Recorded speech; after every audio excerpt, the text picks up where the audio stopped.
Hi, I'm Dr Rebecca Wiig. I'm one of the procedural doctors here at Clinic 66, and I have a background working in women's health, reproductive health and sexual health. Look, there's a number of things that can be done to help reduce the risk of acquiring or passing on an STI. So first of all, getting tested regularly is a really important measure to know whether you've got something and therefore can have it treated before you pass it on to someone else. So good times to get tested would be any partner change, if you have any symptoms, or just part of your regular check, have a chat with your doctor and see whether it's time for any routine testing. The other important thing is obviously condoms are the best protection for STIs. Even if you're on using other forms of contraception, condoms should be used in addition if you're having new or casual partners. Look, in terms of the risk of STIs, the thing to do would be to make sure you get testing done as a follow-up. It's important to note that there are window periods for testing, meaning that you need to wait a certain amount of time before tests can be done because infections may not show up straight away.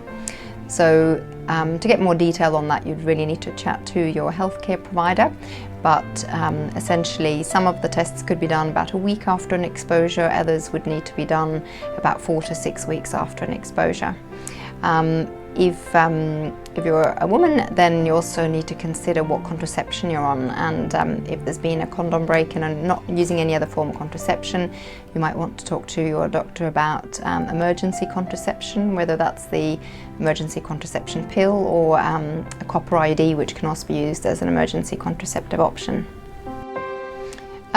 Look, that really would depend a bit on whether it's you think you've been exposed because you're experiencing symptoms. If you are experiencing any unusual symptoms like vaginal or penile discharge or any funny sores or rashes in the genital area, then that's something that your doctor would need to have a look at to see what might be going on. If you think you've been exposed because your partner has told you that they've had a recent or current diagnosis of an STI, then you may need to receive treatment as a direct contact of someone who's had a diagnosed STI, which often would involve just a short course of antibiotics. Again, you'd need to see your doctor for further advice on that. Yeah, look, that's a really good question. I suppose it comes down to a number of factors.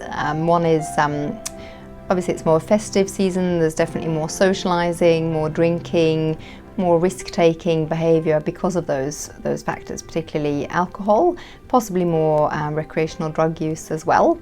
And with those more risky behaviours come often forgetting to use condoms and having potentially more chance of maybe meeting more partners or having, just basically a busier social life.